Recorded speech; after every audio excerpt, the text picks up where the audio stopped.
Assalamualaikum warahmatullahi wabarakatuh. Apa kabar sahabat CNB sekalian? Mudah-mudahan hari ini keadaannya jauh lebih baik, lebih berkah, lebih bermanfaat daripada hari-hari sebelumnya. Dan Allah berkenan mengabulkan apa yang jadi harapan kita pada hari ini. Amin, amin, ya Allah ya Rabbal Alamin. Sahabat CNB, kita hari ini akan membahas makalah yang kedua dari bab sunai yang ada pada kitab Nasrahil Ibad. Ayo kita sama-sama menyimaknya.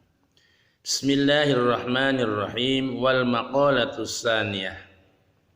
Makalah yang kedua. Qala Nabi alaihi salatu wasallam, bersabdalah baginda Rasul Muhammad sallallahu alaihi wasallam, alaikum bimujalasatil ulama, biasakan kalian sering duduk bareng dengan ulama. Siapa yang dimaksud ulama di sini? Ay al-amilina, yang dimaksud adalah ulama-ulama, orang-orang yang mengamalkan ilmu-ilmunya. Biasakan tuh Mas Husain duduk dengan mereka. Kalau saya bukan ulama, ulamna. Wastima'il kalamil hukama, dan mendengarkan ucapan-ucapannya, pitutur-pituturnya para ahli hikmah, orang-orang ahli hikmah. Loh, siapa nih yang dimaksud ahli hikmah? Yang Nabi memerintahkan agar kita membiasakannya. Apakah dukun? Wah, bukan. Ahli nuju? Bukan. Ahli hisab? ya, pokoknya yang dimaksud al-hukama'i ini adalah ay al-alimina bidatillah. Mas Husain maksudnya adalah al-amilina bidatillah, orang-orang al-alimina bidatillah adalah orang-orang yang mengetahui, yang kenal dengan zat-zat Allah, al-musibina fi aqwalihim wa af'alihim, orang-orang yang ucapan dan perbuatannya senantiasa benar. Itu perintah Nabi pada kita untuk senantiasa, pertama, senantiasa kumpul dengan ulama yang mengamalkan ilmu-ilmunya. Kedua, senantiasa atau sering kita mendengarkan pitutur-pituturnya, dauhan-dauhane, ucapan-ucapannya, nasihat-nasihate ahli-ahli hikmah, yaitu wong-wong sing mengenal zat Allah, sing ucapan karo perbuatannya senantiasa benar. Kenapa? Sebab dari kanjeng Nabi, fa innallaha ta'ala yuhyil qalba. Fa innallaha ta'ala, maka sesungguhnya Allah Ta'ala itu yuhyi, akan menghidupkan Allah al-qalbal mayyita, akan kepada hati yang mati, binuril hikmati, dengan cahaya al-hikmah. Maksud hikmah di sini kata Imam Nawawi al-ilmun nafi', yang dimaksud hikmah di sini adalah ilmu yang bermanfaat. Sekali lagi, Mas Bro, kita mungkin sering hati ini sering sakit, ya, bukan karena diputus cinta, bukan karena dikecewakan, tapi lebih daripada itu, begitu banyak penyakit yang ada pada diri kita. Sampai besarnya penyakit kita berat untuk melakukan sesuatu. Karena jangankan untuk lari, berjalan juga berat bagi orang-orang yang sakit. Nah, karena itu Mas Bro, Nabi menganjurkan pada kita agar hati ini menjadi sehat. Lakukan dua hal.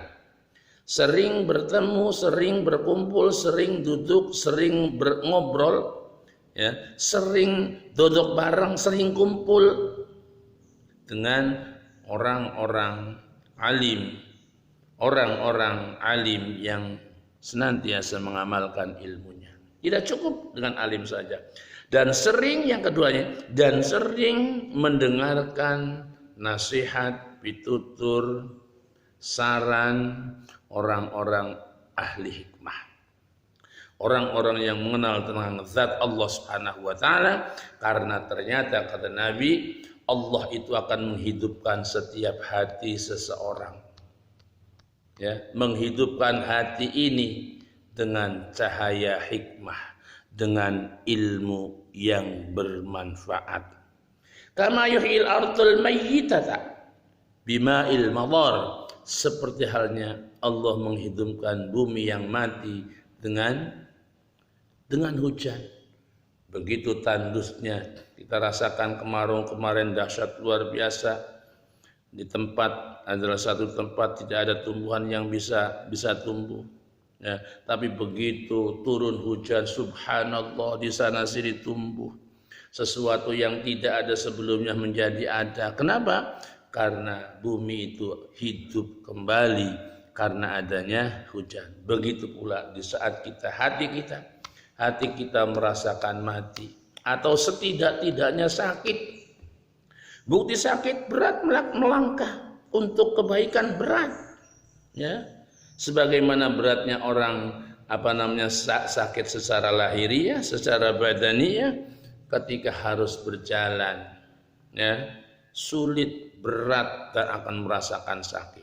Tapi begitu sehat, dia bisa berjalan, bisa berlari, bisa ngapa-ngapain lah, cari bahasa lokal yang kongeng, ngapa-ngapain, bisa ngapa-ngapain dalam keadaan sehat.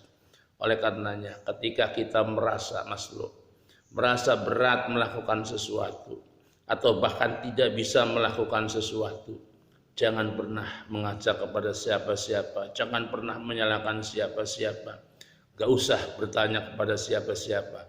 Tanya pada diri kita sendiri, tanya pada diri kita, akankah hati kita ini benar-benar sehat, atau hati kita dalam keadaan sakit, atau bahkan justru hati kita, Mas Bro, dalam keadaan mati. Karenanya tumbuhkan, hidupkan hati, sembuhkan penyakit hati dengan dua hal, kata Nabi: bergaul dengan ulama, sering mendengarkan ucapan-ucapan orang-orang ahli hikmah, orang-orang yang mengenal terhadap zat Allah. Karena Allah menghidupkan hati yang mati dengan ilmu, dengan cahaya ilmu yang bermanfaat. Terima kasih Mas Bro, kita akan bertemu pada kesempatan yang lain. Mudah-mudahan ada manfaatnya. Ketika ada salah, yakin kesalahan itu datang dari nafsu saya sendiri. Ketika ada kebaikan yang terbersit, semata kebaikan itu datang dari Allah. Karenanya jangan pernah bosan mengampuni, memaafkan hanafi yang penuh dengan kekurangan. Terima kasih. Wallahul muwaffiq ila aqwamit thoriq. Assalamualaikum warahmatullahi wabarakatuh.